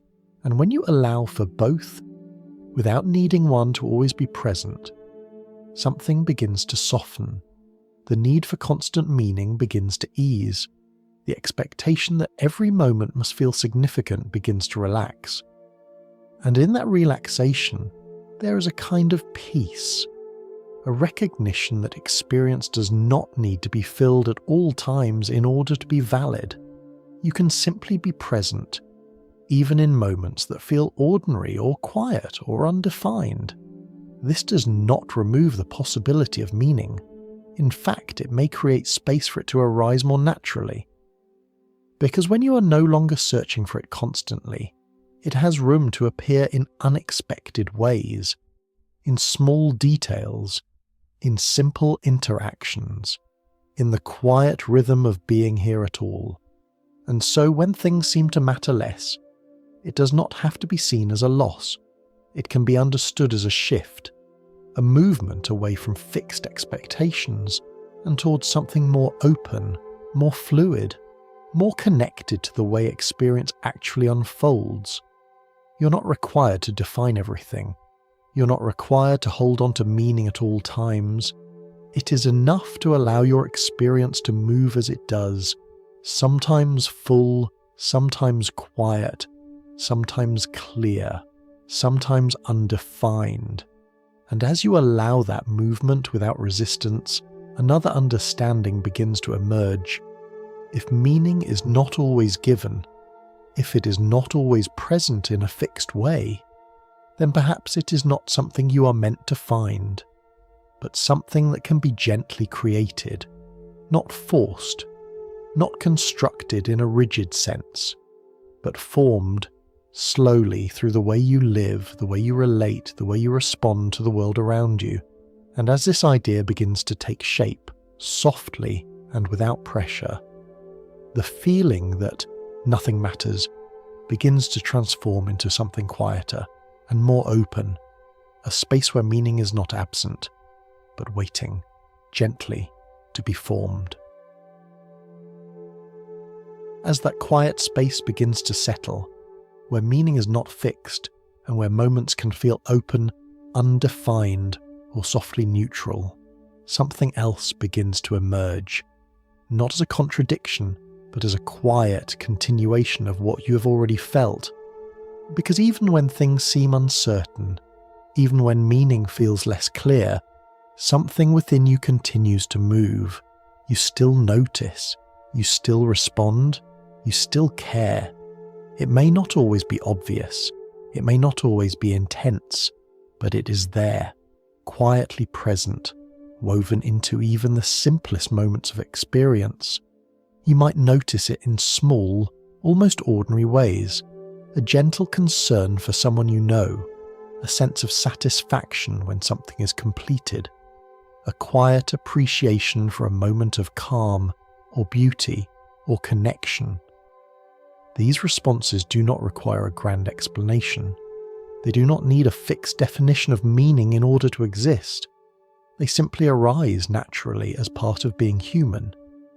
And this is where something important begins to shift.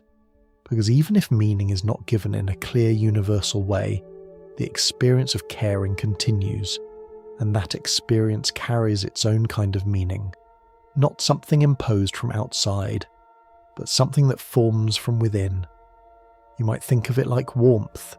You do not need to define it in order to feel it. You do not need to explain it in order to recognize it. When it is present, it is simply known quietly and directly. In the same way, moments of care, attention, and connection carry a kind of meaning that does not depend on a final answer to the question of why you're here. They exist on their own, and they are enough. You may notice that even in moments when life feels uncertain, you're still drawn toward certain things, toward connection, toward understanding, toward small forms of expression. You might choose to listen, to help, to create, to explore. Not because you have solved the question of meaning, but because something within you naturally moves in that direction. This movement is gentle, but consistent. It does not demand certainty.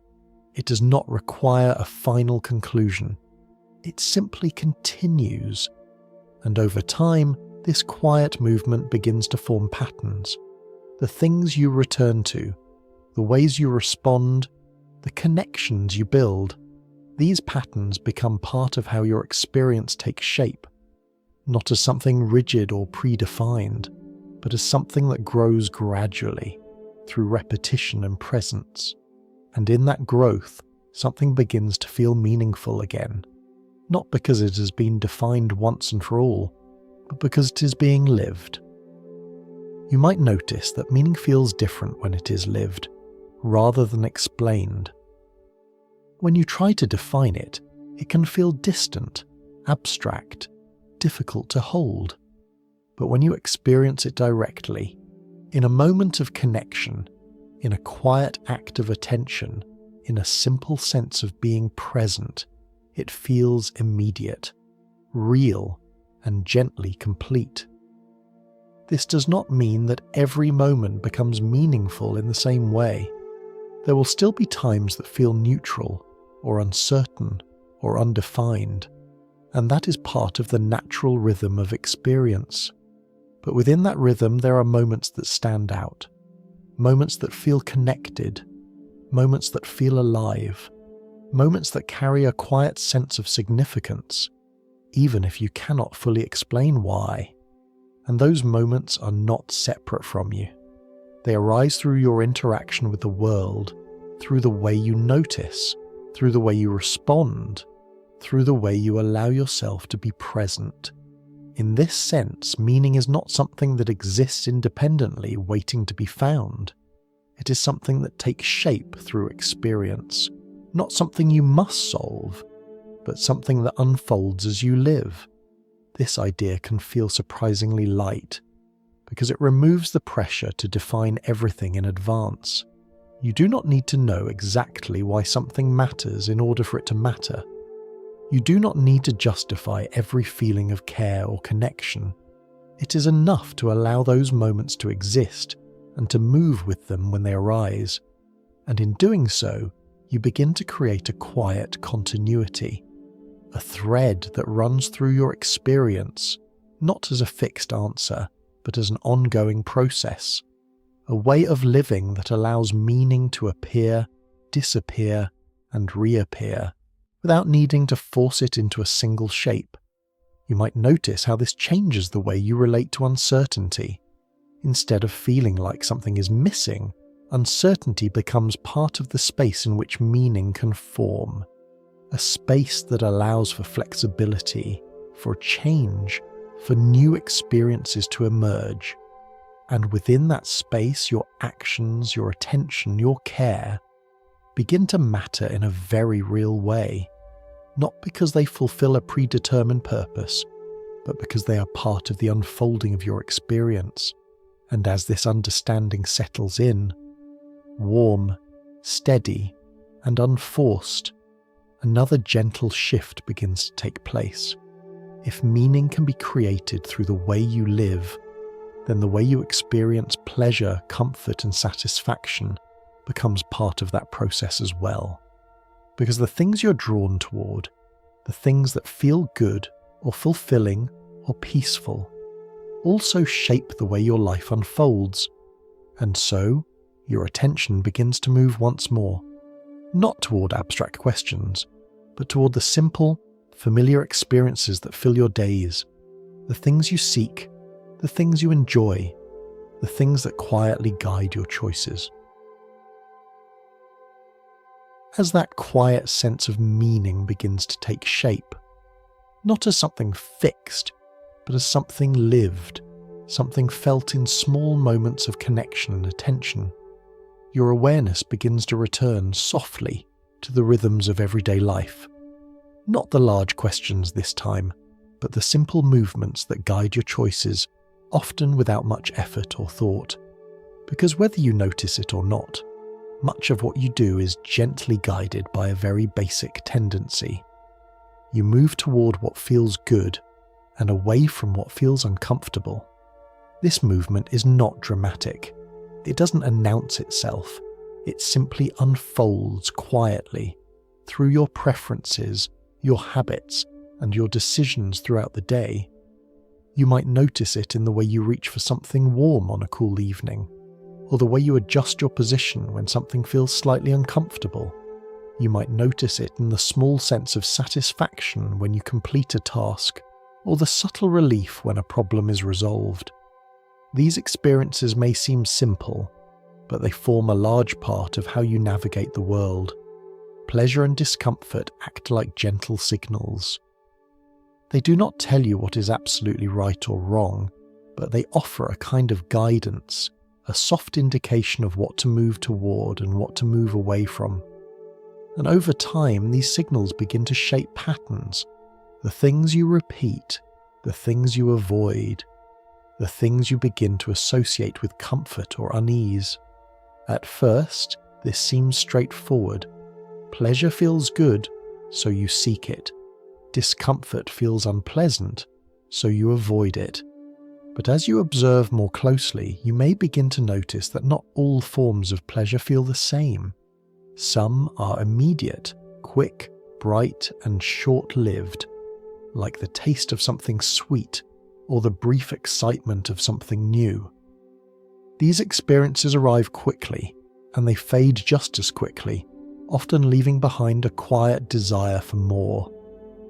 Other forms of pleasure are different. They are slower, softer, and more lasting. A sense of calm after completing something meaningful. A quiet satisfaction that lingers even after the moment has passed.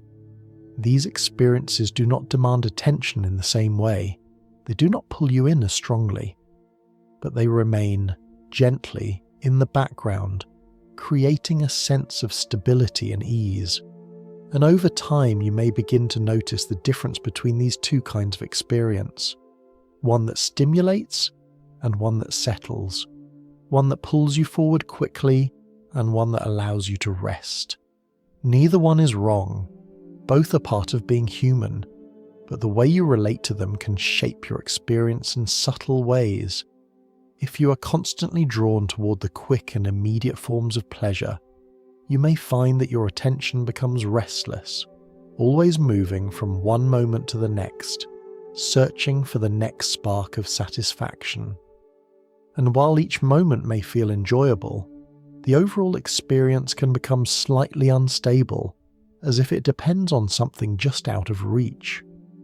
On the other hand, when you allow space for the slower, quieter forms of satisfaction, something different begins to emerge. A sense of continuity, a feeling that does not depend entirely on what happens next, but rests gently in what is already present. This is not about choosing one over the other. It is about noticing. noticing the patterns that guide your attention and the effects they have over time. You might begin to see how certain habits form, how repeated small choices, guided by the search for comfort or excitement, gradually shape the way your days unfold. And in that observation, there is an opportunity, not to control everything, but to gently adjust, to allow for a balance between movement and rest, between stimulation and calm, between seeking and simply being. You might notice that when this balance is present, your experience feels more stable, less dependent on constant change, more grounded in something steady, and this steadiness has its own quiet form of pleasure, not intense, not overwhelming, but deeply calming, like sitting in a familiar place, with nothing urgent to do and feeling completely at ease. This kind of experience does not demand attention. It does not pull you forward. It simply allows you to remain. And in that stillness, there is a sense of completeness that does not rely on anything else. At the same time, discomfort also plays a role, not as something to avoid entirely, but as something that can guide growth. There are moments when stepping into something slightly challenging, something unfamiliar, creates a different kind of experience. At first, it may feel uncomfortable, but over time it can lead to a deeper sense of satisfaction, one that comes not from immediate pleasure but from engagement, from effort, from the feeling of being fully involved in what you are doing. And so, pleasure and discomfort are not simply opposites to be separated. They are part of a larger movement, a rhythm that shapes how you experience life, a rhythm that moves between ease and challenge, between rest and activity, between what feels good in the moment and what feels meaningful over time. As you begin to notice this rhythm gently and without judgment, your relationship with it begins to change. You are no longer simply following it unconsciously, you are aware of it, and in that awareness something subtle shifts.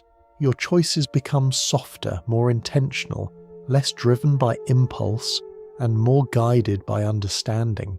And as this understanding settles in, another layer of experience begins to appear. Because when pleasure and challenge come into balance, when your attention is fully engaged, not pulled too strongly in any direction, there are moments when something remarkable happens. A sense of flow, a state where time seems to soften, where effort feels natural, where you're fully present without needing to think about it. And this state, quiet, focused, and deeply immersive, becomes the next part of your journey. As that quiet understanding begins to settle, that your experience is shaped by the rhythms of pleasure and discomfort, by the subtle balance between seeking and resting, another kind of experience begins to come into view. Not something distant or abstract, but something you may have already felt, perhaps without naming it. A state where everything seems to align, gently and naturally, without effort or strain. There are moments when you become deeply absorbed in what you are doing. Time seems to soften, minutes pass and you barely notice. Your attention is steady, your movements feel natural, and your thoughts are not scattered or restless. They are simply there, moving in quiet harmony with the task at hand. You're not thinking about the past, you're not anticipating the future, you're simply present, fully, quietly present. This state does not feel intense in the usual sense. It is not overwhelming or dramatic. Instead, it carries a kind of calm focus, a gentle sense of being engaged without tension. You might remember experiencing this while working on something that held your attention just enough to keep you interested, but not so much that it felt stressful. Perhaps reading a book that drew you in slowly, page by page, or writing, where each thought seemed to follow naturally from the last. Or even a simple task like arranging something carefully, where your attention settled into a steady rhythm. In these moments, something subtle happens. The sense of trying begins to fade. You're still active, still engaged, but it does not feel forced. It feels aligned.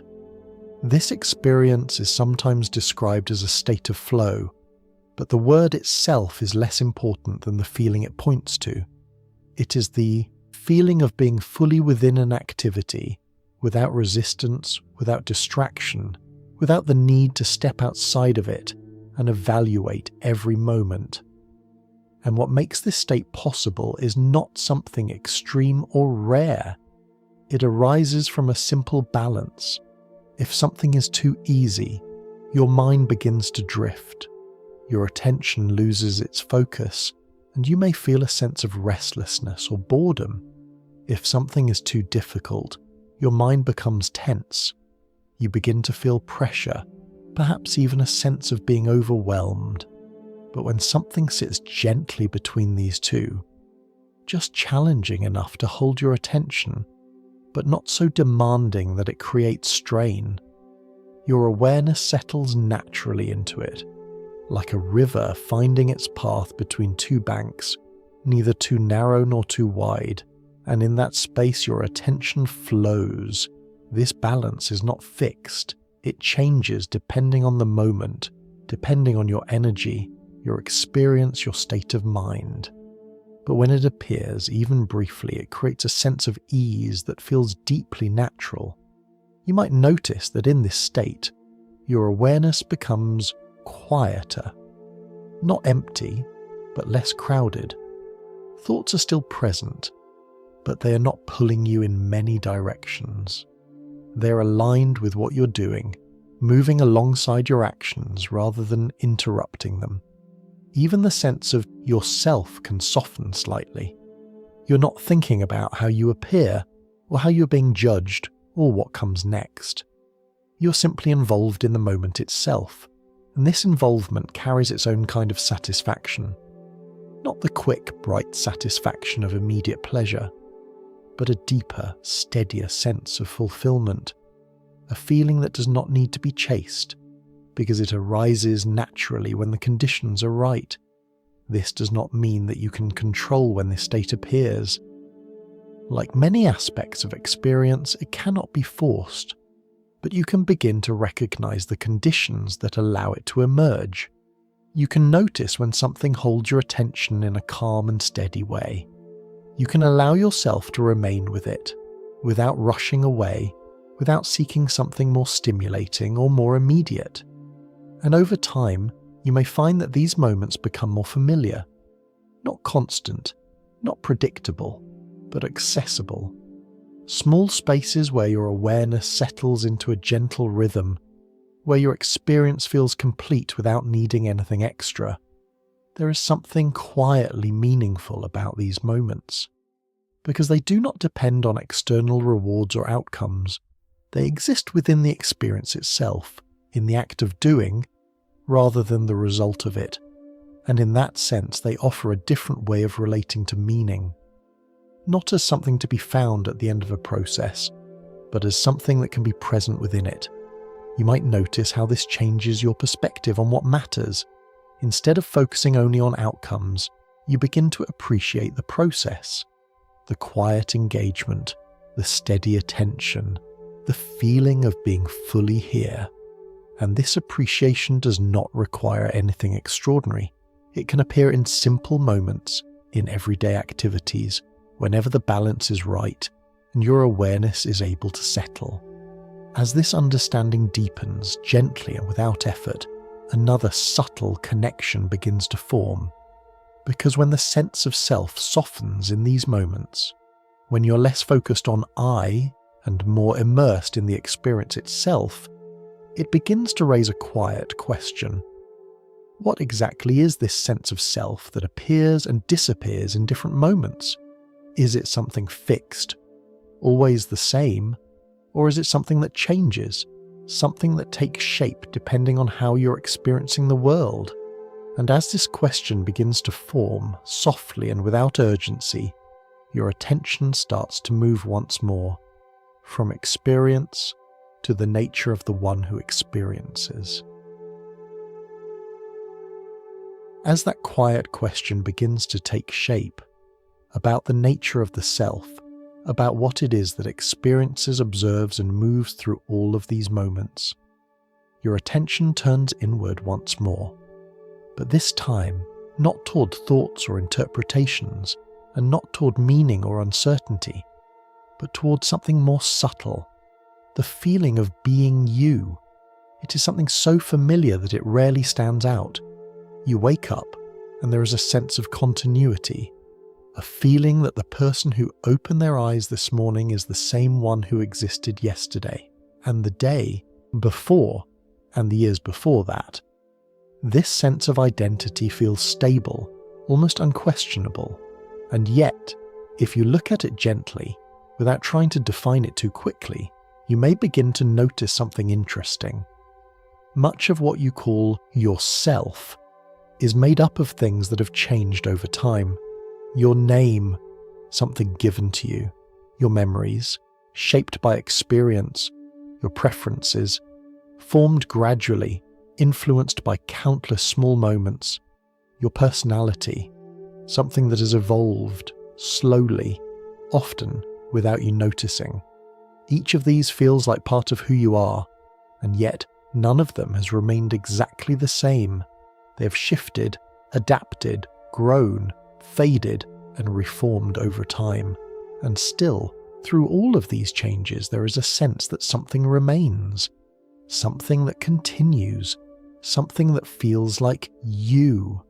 This creates a quiet question. If the things that define you are always changing, then what is it that stays the same? You don't need to answer this directly. In fact, it becomes clearer when you simply observe. You might notice that there is an awareness present in every moment. When you see something, there is awareness. When you hear something, there is awareness. When a thought appears, there is awareness of that thought. This awareness does not need to speak. It does not need to explain itself. It simply is, and it is always present quietly beneath everything else. Even as thoughts change, even as emotions move, even as your sense of identity shifts in small ways, this awareness remains. It is not something you usually notice, because it is always there. Like the background of a painting, it supports everything without drawing attention to itself. But when you pause gently and allow your attention to rest, you may begin to sense it more clearly, not as an object, not as something separate, but as the space in which all experience appears. This can feel unfamiliar at first, but also strangely natural, because it does not require effort. You do not need to create it. It is already present. And when you rest in that awareness, even briefly, something begins to soften. The sense of separation becomes less defined. The boundary between you and the world becomes a little less rigid, not disappearing completely, but becoming more fluid, more open. You might notice that what you experience and the awareness that experiences it are not as separate as they first seemed. They arise together in the same quiet space. This idea has been explored in many different ways across philosophy and science, but you do not need to follow those paths in detail. It is enough to notice the experience itself, the simple fact that everything you know, everything you feel, everything you perceive appears within awareness, and that awareness is not distant. It is what you are experiencing right now, in this moment. There is something deeply calming about this realization, because it shifts your sense of identity from something fixed and defined to something more open and continuous. You're not only the collection of memories, thoughts, and roles that you carry, you're also the space in which those things appear, and that space is not limited in the same way. It is not bound to a single moment or a single definition. It is present, wherever experience unfolds. This does not remove your individuality. You still have your experiences, your perspective, your unique way of moving through the world. But it adds something else, a sense of connection, a quiet understanding that you are not separate from the larger flow of existence. You are part of it, just as a wave is part of the ocean, rising, forming, and eventually settling back into the larger movement. The wave has its own shape, its own timing, its own expression, but it is never separate from the water itself. In the same way, your experience, your identity, your sense of self are expressions within a much larger reality. And when you begin to feel this, even softly, something shifts. The need to define everything becomes less urgent. The need to hold onto a fixed identity becomes less necessary. There is more space, more ease, more openness. And within that openness there is a quiet peace. Not because all questions have been answered, but because the need for final answers has gently softened. You can simply be here, experiencing, not needing to resolve everything, not needing to understand everything completely, just allowing each moment to unfold as it is. And as this calm awareness settles in, like a soft stillness at the end of a long journey, you may begin to notice something else, that even though life is temporary, even though experiences rise and pass, there is a sense of continuity in the unfolding itself, a quiet flow that continues moment by moment. You are part of that flow, not separate from it, not outside of it, but within it. And that is enough. You do not need all the answers. You do not need a final definition of reality or meaning or self. It is enough to experience, to notice, to be present within this quiet unfolding. And so, we've reached the end of tonight's exploration. Whether your eyes are still open or you're already floating somewhere between waking and dreaming, thank you for being part of this little journey.